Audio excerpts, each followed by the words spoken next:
Hey everyone, welcome back again to Joy's Vinyl Collection channel for another wonderful episode for you guys today.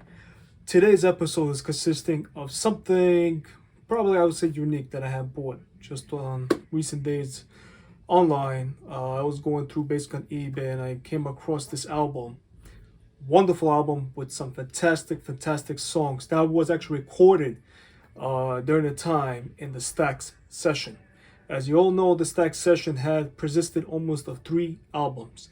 All the recordings were from, let's say, I think June of 1973 till the December. And of course, what album am I talking about is this beautiful album right here that's called The Promised Land. This was actually the third release, or I might say the third last album from the Stax session that had all these amazing, wonderful songs. And this is not particularly the copy that I'm actually showing right now. The copy that I'm going to be showing to you guys today is actually this.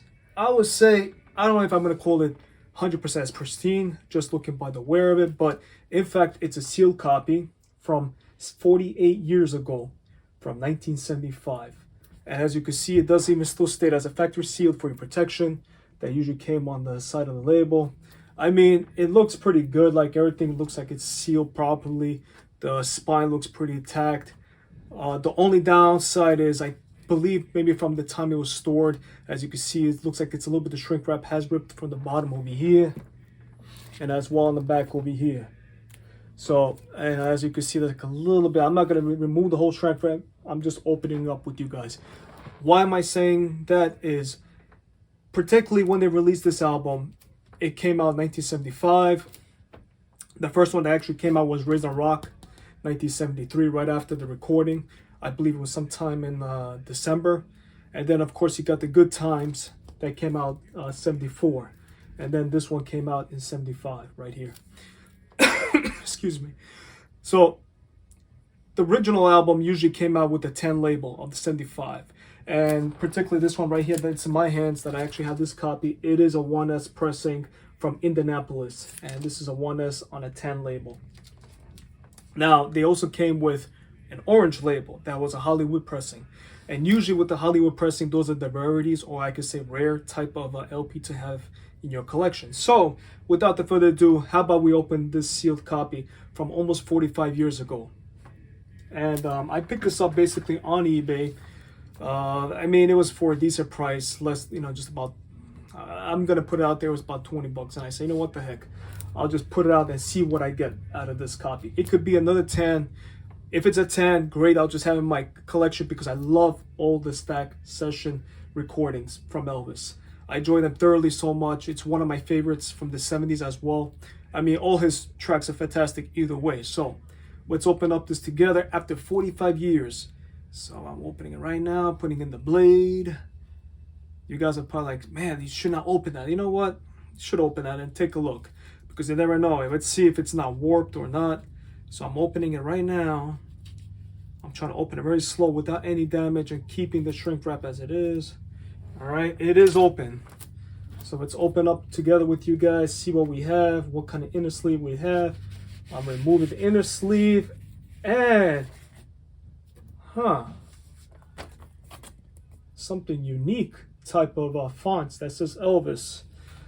As we can see, it has up to, basically you have Elvis Country, Elvis Now, you have Elvis recorded at Madison Square Garden, He Touched Me, and Raised on Rock is the last one, as you can see right on top.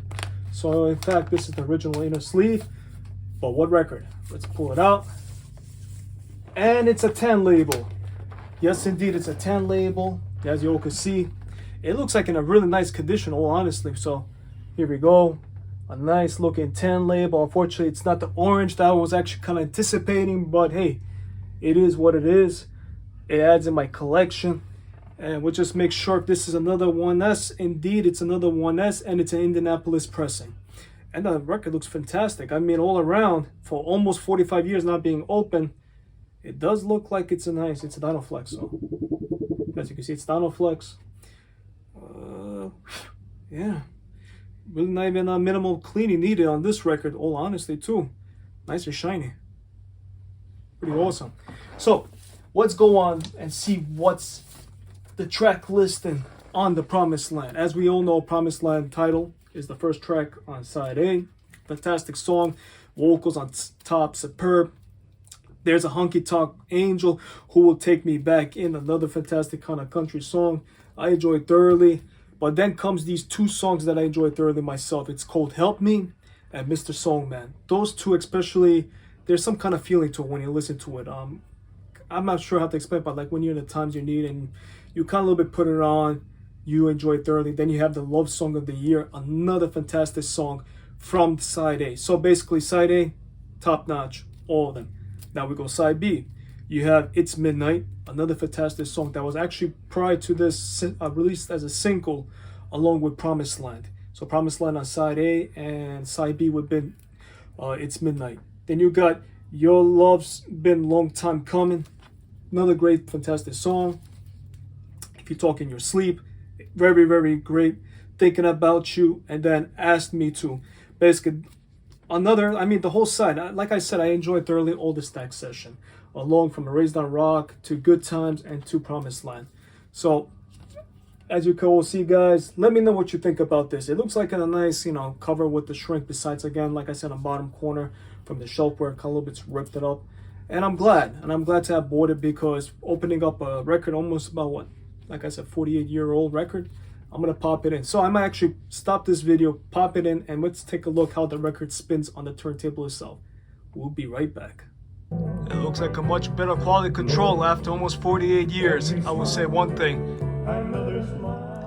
I'm just gonna lower down a little bit the music because I don't want to get any kind of copyright strike or claims on this. But all honesty, from the MoFi, the newest releases that they released, look how better quality control these records were back then. And after that many years, it still stays as in a very nice, pristine condition. So there we go, guys. Just sum up basically how the record actually looked like and played on the turntable. Basically not even very minimal of a warping. Basically not even at all. And it's very centered. It looks very decently when it's playing on my turntable. So fantastic copy. I'm glad I actually picked up another great copy of Promised Land.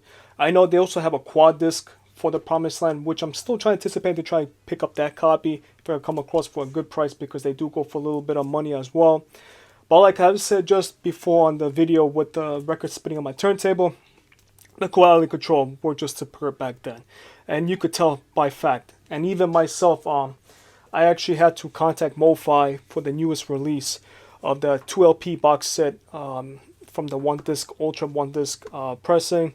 Unfortunately, also mine came in defect, and it's just being resolved now with the same, I think, correspondent that was with Ed from the King's Court. His name is Greg K, and he also initially gave me options, and I took also as a replacement. So let's hope the new replacements, when they do arrive, that they are going to be in the better quality and sound control as well, because my disc one was basically almost as warped, similar to what Ed actually got on the second.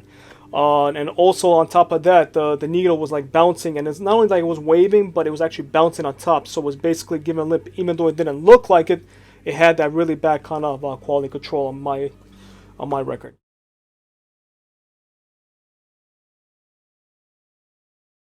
So guys, again, I really appreciate for you stopping by for this short little video for you, revealing of my newest acquisition of Promised Land. So here are my two copies. Both are from 10 labels. It's 1S from Indianapolis Pressings. Awesome album. I enjoy it thoroughly. Apologize for the noise if you hear in the background. It's because I have the guys that are doing some work behind the house. So guys, take care. Be safe. Be well. Enjoy the rest of the day. Take care.